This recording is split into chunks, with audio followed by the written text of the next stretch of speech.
Պարոն Պապյան, իրականում էկոնոմիկայի նախարարության կողմից աջակցության բազմաթիվ ծրագրեր կան, բայց իմ տպավորությունն այնպեսին է, որ շատերը այդ ծրագրերի մասին չգիտեն ու այս վերջերս նախ ինձ շատ են հարցնում, ասում են օրինակ այս ոլորտում գործունեություն ենք ուզում ծավալենք, ինչ առաջարկում պետությունը, ինչ մեխանիզմներ կան եւ Նաև կհիշեք մեր հաղորդման ժամանակ էլ հարցնում եք քաղաքացին էլի հերթական անգամ ապացուցվեց, որ մարդիկ իրականում լավ ծանոթ չեն, ինչ է կարծում, այդտեղ մենք լրացուցիչ իրազեկման միջոցառումների կարիք ունենք կամ հնարավոր է ասենք ինչ որ պարզ ինտերֆեյսով մի հատ գործիք լինի, որտեղ մարդը ուղղակի լրացնի ինքը որ ոլորտում ինչ գործունեություն է կա պատրաստում ծավալել իրան հարմար տենց user friendly տարբերակով գոնե առաջին ինֆորմացիան տան, որովհետև օրինակ ես ինքս էլ չգիտեի արտահանման ժամանակ մաքսատուրքերի արտահանման այդ ծրագրի մասին, ինչը ըստ էության այդ առևտրային բարիերները չեզոքացնող կարևոր միջոցառում է։ Շնորհակալ եմ, պարոն Թունյան, մի քիչ հումորային կստացվի, բայց պիտի պատասխանեմ։ Ես այդպիսի քայլեր ձեռնարկում եմ եւ ամեն քայլից հետո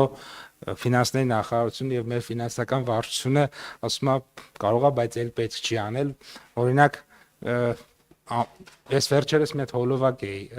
ամռանը մի հատ հոլովակ էի նկարել մեր աջակցության ծրագրերի մեկի մասին, որից հետո հայտերի քանակը քառապատկվել էր եւ հիմա ունենք խնդիր պետական բյուջե, այսինքն մեր բյուջեն սպառվել է, հիմա պետք է գնանք մի քանի միլիարդ դրամ պետական բյուջեից գումար խնդրենք, որպեսզի տրամադրենք բիզնեսին ու այդպես է մեր բոլոր ծրագրերի հետ կապված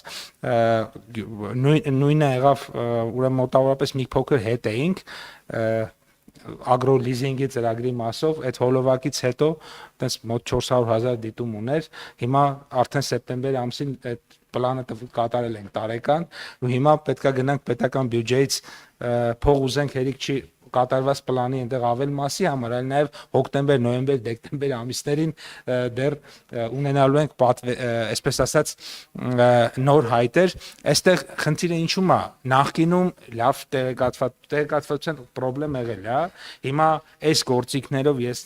երբ որ ներկայացնում եմ, ինքը բավականին լավ տարածվում է, բայց նաև դա էլ ուրիշ խնդիրն է բերում, ստացվում է, որ մենք նախկին իներցիայով այսպես մի 10% ավելով դնում ենք, ասում ենք դե մի 10-20% կավելանա այս տարի, բայց այդ ինֆորմացիայի շնորհիվ ավելանում է ընդհանրենք 40-52 անգամ երբեմն ու սա առաջացնում է ֆինանսավորման պլանավորման խնդիրներ, այս մասով ինձ թվում է բավականին տեղեկացված են եւ այդ տեղեկացվածության էլ ավելի մեծ մակարդակի չեն գնում, որովհետեւ կարող է ուղղակի չհասցնենք բոլոր հայտերը սպասարկել։ Այսինքն ստացվում է ձեր մոտ ուրիշ ծայրահեղություն է, բայց բանը, հեսա կանցնենք հարցերին, այդ աջակցության ծրագրերը այսինքն ինքնանպատակ չեն, դրանք արվում են տնտեսական ակտիվություն խթանելու համար, որոնք էլ իրենց հերթին պիտի հավելյալ հարկեր գեներացնեն։ Այսինքն այս դեպքում եթե այդ ծրագիրը աշխատում է սպասվածից էլ ավելի մեծ է արդյունքը, ասում է դրա ֆինանսավորումն էլ պիտի խնդիր չլինի, որովհետև ֆինանսավորման աղբյուրը հենց այդ ծրագրերի արդյունքում ապահովում է։ Այս դեպքում լեզու չի հաջողվում գտնել ֆինանսների նախարարության հետ։ Այս դեպքում լեզու գտնելու նույնիսկ կարիք չկա, դա արդեն պարտավորություն է։ Այսօր առավոտյան ֆինանսների նախարարին հետ հեռախոսազրույց եմ ունեցել, ասել եմ, այս պահին գոնե 4.9 միլիարդ է պետք, ասել է, բայց ասում եմ, բայց դա պարտավորություն է արդեն, այսինքն այդ 4.9 միլիարդը անհրաժեշտ է, որպեսզի անցած տարվա բյուջեի վրա ավելացնենք, որպեսզի եղած պարտավորությունները այս պահին փակեն։ Հետևաբար այստեղ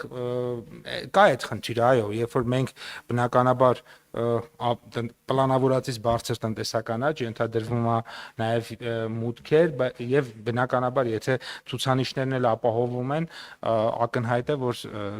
սրանք բերում են այն իրավիճակին որ ընջել սա բերում է նաև եկամուտների պետական բյուջեի միջոցների ծախսերի արդյունավետ օգտագործման օրինակ մենք 2%-ով լիզինգի բանը վերջերս գնացինք ջերմոցային տնտեսության համար 2%-ով տոկոսային կետով իջեցրեցինք պետության մասնակցությունը բայց ծավալը ավելի մեծ է ինչու որովհետև եթե բոլորը գիտեն կամ 1000 հոգի գիտի դրա մասին, 7%-ի դեպքում մասնակցում է պայմանական 20 հոգի միջոցառմանը։ Եթե 100 հոգի գիտի, 9%-ի դեպքում 10 հոգի է մասնակցում։ Հետևաբար մենք երբ որ շատ մարդ է դրա մասին իմանում, մենք հնարավորություն ենք ունենում ցուցանիշները գերա կատարելով իջեցնել փոխհատուցման տոկոսադրույք։ Օրինակ, կրկնում եմ, ջերմոցային տնտեսության դեպքում բոլոր պլանները տվել ենք 2%-ային կետ իջեցնելով։ Ինչու ենք կարողացել տվել, որովհետև այդ ջերմոցային տնտեսությունների Հայաստանում ինչքան մարդ կար, որ պոտենցիալ կարար ջերմոց անգամ սարքեր, այդ մարդուն ինչ որ ձևով տեղեկացրել ենք, որ գնա այս պրոյեկտի մեջ մտնի, այսինքն ինչքան մարդ կար, որ 1 միլիարդ դրամ փող ուներ կամ կարար բանկից վերցնել, փորձել ենք այդ ինֆորմացիան տանք։ Դրա հաշվին այնքան պրոյեկտներ ա եկել, որ անգամ 2%-ային կետ պակասով այդ բոլոր ցուցանիշները ապահովվել են։ Այսինքն տեղեկացվածությունը նաև բերում է նրան, որ պետական բյուջեի ծախսերը ավելի արդյունավետ են իրապանում։ Այն ժամանակ այդ ցուցանիշին հասնելու համար պետք էր 9% փոխհատուցում, հիմա 7-ով այդ ցուցանիշը գերազանցում ես։